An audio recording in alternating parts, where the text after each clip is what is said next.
Timmy, when we first meet him, he's dealing with a lot of pain and a lot of issues from his past that he hasn't been able to work through. And it's very clear that he's hurting. And through interacting with the Coven and gaining their trust and their friendship, he transforms into what we come to know as Woke Timmy. Hi, I'm Nicholas Galitzine, and these are my 5 lessons that you can learn from Woke Timmy in the craft legacy. One thing Woke Timmy can teach you is that sexuality is not this binary thing that I think we kind of thought it was in the past. He kind of perceives it like I think a lot of people perceive it in modern society as being this kind of thing on a spectrum, and it really kind of doesn't matter where you fall on that spectrum as long as you're honest and you're caring about other people. I think it was incredibly refreshing being able to kind of play with the notion of someone who's very much a tormentor, but very tormented on the inside. I mean, in this case, you know, he's dealing with the early death of his mother when he was very young, and also frustration and self-hatred around his fluid sexuality. I think this is an issue that like a lot of people have experienced in their life in one point or another. I think everyone feels the pressure from a certain age to fit into any different kind of group, because we're very tribal as people, and there's kind of safety in being able to kind of view things as binary or one or the other. It's incredibly important to find a group of friends or a coven who support you for who you are and love you regardless, because I think we all fall into traps at times by trying to be one of the cool kids. And I think we see in the film how liberating it is for Timmy when he just decides to be himself, and how accepted he is because of that.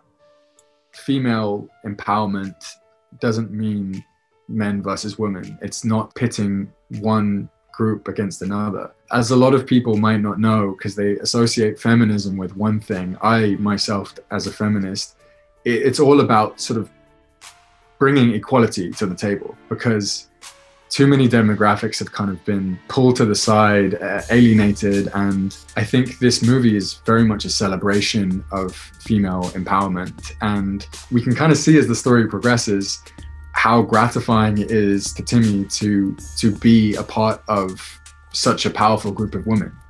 I think another lesson Woke Timmy can teach us is that bullying is just not cool. We don't know how many among us are witches, you know, in private. And if you decide you want to mess with a witch or bully them, I mean, you can get thrown across a hallway into some lockers, which is just very bad for your physical health overall. So don't bully. The last thing we can learn from Woke Timmy, I think, is live life with as much kindness as possible, and to treat other people how you'd want to be treated. This sort of positivity, I think, that kind of transcends through all of us when we're able to be kind and open and accepting of each other, just really creates, I think, such joy within the coven. And for me as an actor, being able to kind of live that and experience that was just so enjoyable. So yeah, be nice. Bonus, clean your dishes. It's not cool when you make other people do it. They don't want to do it any more than you do. Just don't be a pig. I think in the first instance, the 4 women leads in the craft are so individually compelling, and the way they kind of drive the story, and I think the sort of encompassing representation of womanhood and challenging the status quo. You know, whenever I see that in literature or film or TV or whatever, it's always a really compelling watch. And I think, you know, Zoe Lister-Jones's script, you really get a sense of all of that jumping off the page immediately. It was just so well written. And Zoe, I think, already has so much excitement behind her as a director. So that immediately kind of pricked my ears up. But for me, as a man and an actor, roles like Timmy are always a really exciting prospect, because I think the notion of masculinity and manhood that have kind of been established in the past are starting to become very archaic, I think, and something that I think is really interesting to deal with as an actor in men is that vulnerability and our ways and our mediums that we perceive and deal with pain and hurt. And I think there was just so much of that in Timmy. There were so many interesting things to play with that it kind of just felt like a fun field trip to potentially get the opportunity to kind of work with that. Zoe and I met up a couple of times before production to discuss it, as is kind of the way with how I really like to work, because I think there's always this trepidatious handoff between writer director to actor. It is very much one thing on page, and then the actor kind of has to bring their own kind of perspective to it. And I think we talked a lot about how to have this payoff, we wanted to kind of present certain sort of archetypal villainous qualities that he might have to represent the toxic masculinity, to kind of act as like a marker of the beginning of where his character arc will start. But we talked a lot about his backstory, why he feels the way he feels, because I believe as a person as well, there are very rarely people who are entirely bad. We are all kind of a product of nature and nurture, a product of circumstance. And to be able to understand why someone is the way they are, I think is something that is actually very liberating and very interesting to play on screen. And I just felt very lucky that I was kind of we were able to document, his full arc from one extreme to the other, really. But Gideon Adlon, who's a fantastic actor, she says, I'm just gonna go ahead and say I'm really into Woke Timmy. I think people are very much going to sort of feel that that sort of transformation. I think it very much punctuates the sort of transformation of my character. So I hope not only her but audiences can also be into Woke Timmy too.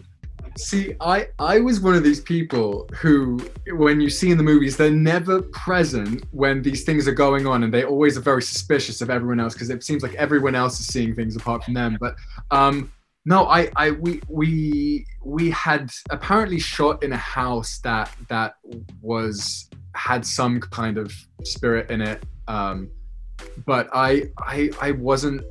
Unfortunately, I didn't see anything, because I'm very much one of these people who has this like intense curiosity for these kind of things. So I was kind of sad not to, but we felt in very safe hands with I think we had not one, but I think 2 or 3 witches at different points on the movie. So we were very safe witchly cast and crew. So I think addressing, as you point out, stuff like biphobia, I would say, sexuality on a whole was something that I felt was very important and kind of felt a large responsibility, playing someone like Timmy, because I think, especially in men, as you said, it's something that is shied away from. And I think we very much regard things as being very binary in a lot of instances in society. And I think to kind of explore, sexuality and what it is, and the fact that,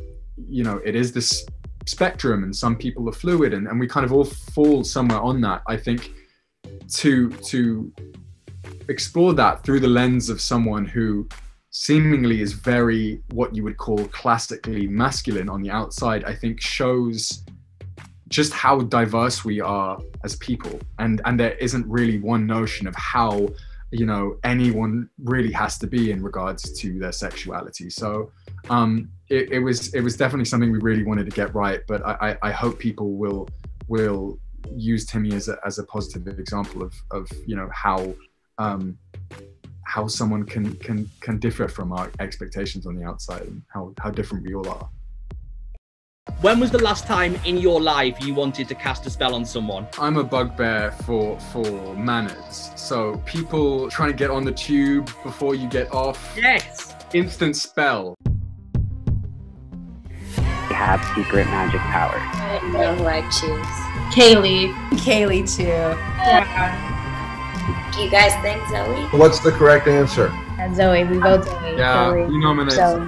Wow, thank you. It's an honor. Create a love spell. Zoe Luna. Zoe Luna. I already did it before. Actually, I did have love spell once. It's still working. Most in tune with nature. Lovey. Oh yeah, For sure. Myself for that one too. The first time we ever FaceTimed, Lovey was just like surrounded by plants and like told me about each one's like personality. Yeah. Has the most crystals in their home. Gideon. yeah. Ashley, Gideon. But who has the most crystals on their physical person? Lovey. Yeah. Give the best advice. me? Zoe Lister. Michelle. I feel like Michelle is like, I would take any piece of advice from her as long as I can like live her life. Yeah, I'm gonna second David. David and Michelle. Yeah. Yeah. Dad. Perform the craft legacy inspired ritual. Zoe Lister Jones. Yeah. First of all, ground your feet.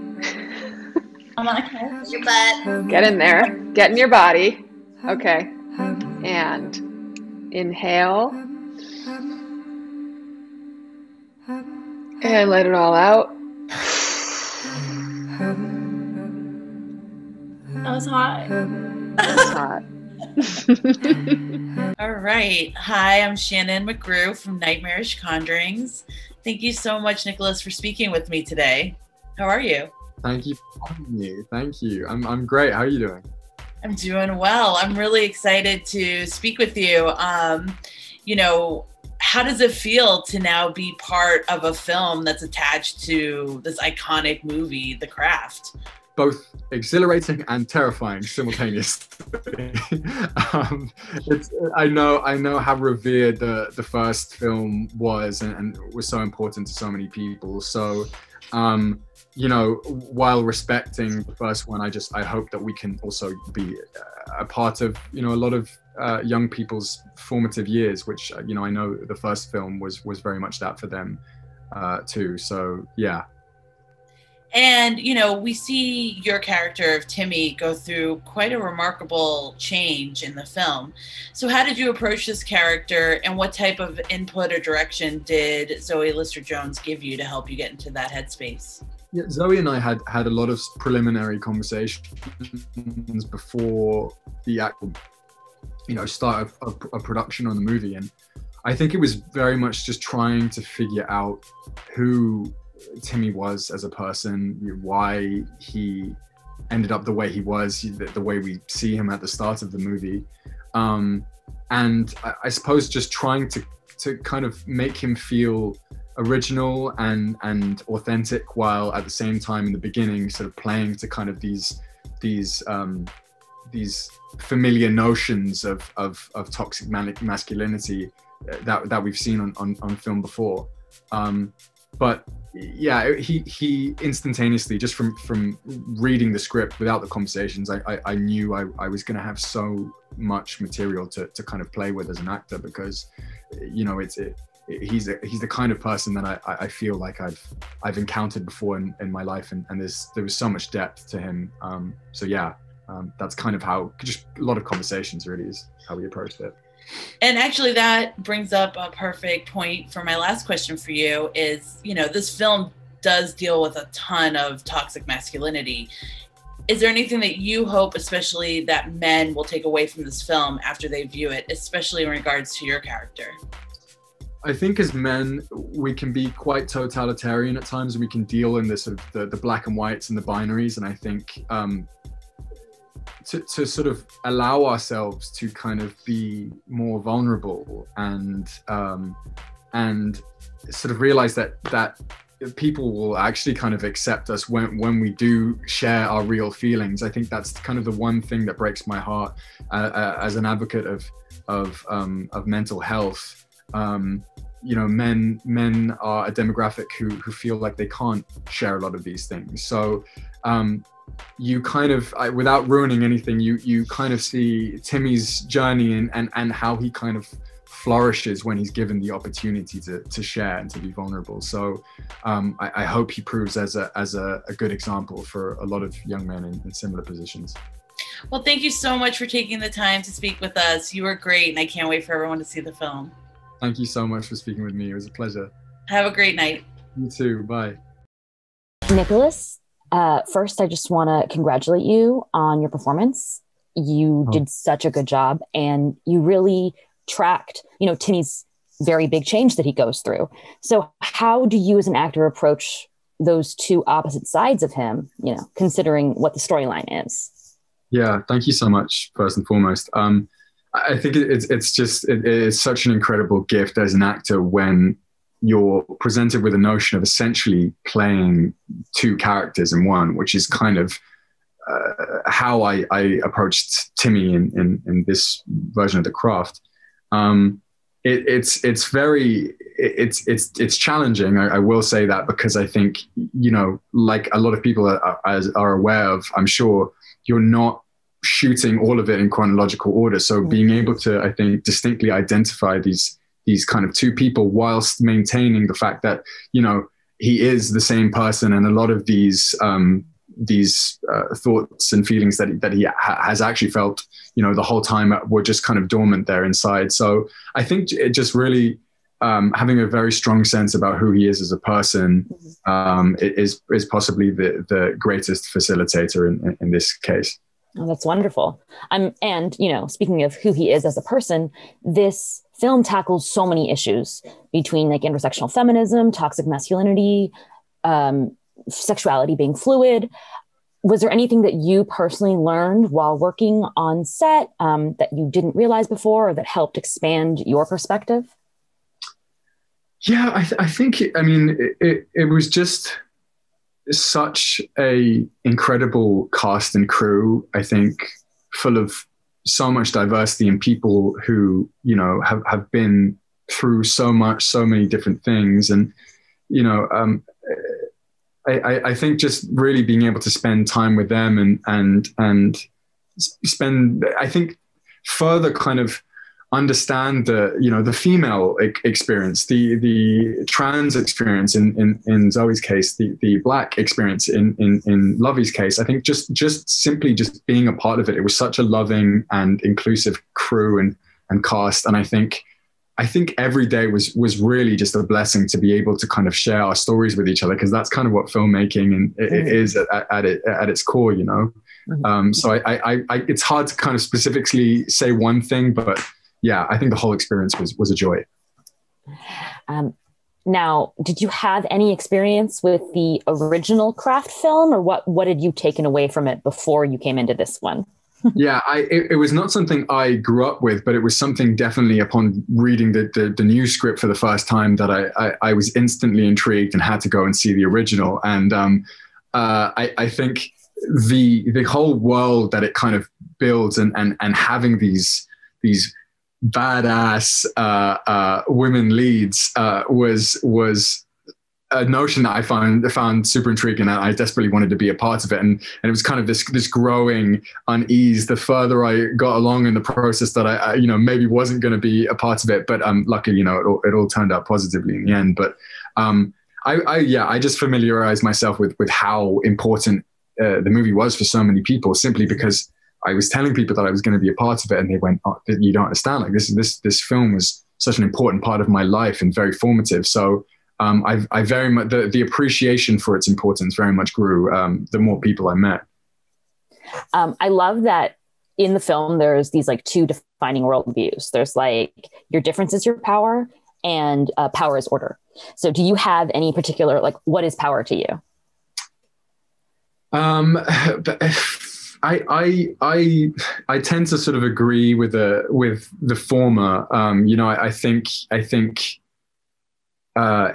we are all so unique in our own way, and I think we are all just these tiny little cogs in this incredibly massive, wonderful universe. And I think to me, power really is being able to have some kind of resonance, I think, and to be able to sort of impact other people's lives in you know, a positive way. And I think it's kind of one of the things that really drives me as an actor, is to kind of be able to provide some kind of positive resonance with people. You know, every project, I hope someone takes something positive from it. And I think in turn that feels empowering to me. I love that response. Thank you so much. Hi, Nicholas Galitzine. Did I say your last name right? Galitzine or Galitzine? Yeah. It's Russian originally, and it's been through so many different incarnations. Even I don't know sometimes, but yeah, Galitzine. You pretty much nailed it on the head. Do you pronounce your name Dulce or Dulce? Dulce. How would you say Osuna in your accent? Osuna? Sorry? Dulce Osuna. Oh, can you okay. hear? What love? Yeah, I can hear you. Sorry, you're a little. I love that. Where is that from? My last name is from. I think it belongs to Spain. No, there's also a town in Spain called Osuna. And I know you like to learn Spanish, or do you? Can you speak Spanish? Hablo un poquito, pero no sé. Mi castellano, mi español es muy mal ahora, pero sí, hablo un poquito. Bueno, te voy a presentar como se debe. Estoy con una estrella internacional que lo van a ver como el príncipe azul en Cinderella con Camila Cabello muy pronto. Lo verán en Chambers en Netflix muy pronto. Y ahora está en Craft Legacy. O sea, estoy hablando con una estrella que va a explotar muy pronto. Nicolás, ¿dónde está tu cuarentena? Gracias. ¿Cuándo hiciste cuarentena? ¿Qué? ¿Cuándo hiciste cuarentena? When did you quarantine with all this work? Oh, I don't know. That's a good word actually that I need to learn. That's going to be on my Spanish my Duolingo. But cuarentena. I mean, I think I was very lucky. Cuarentena, muy bien.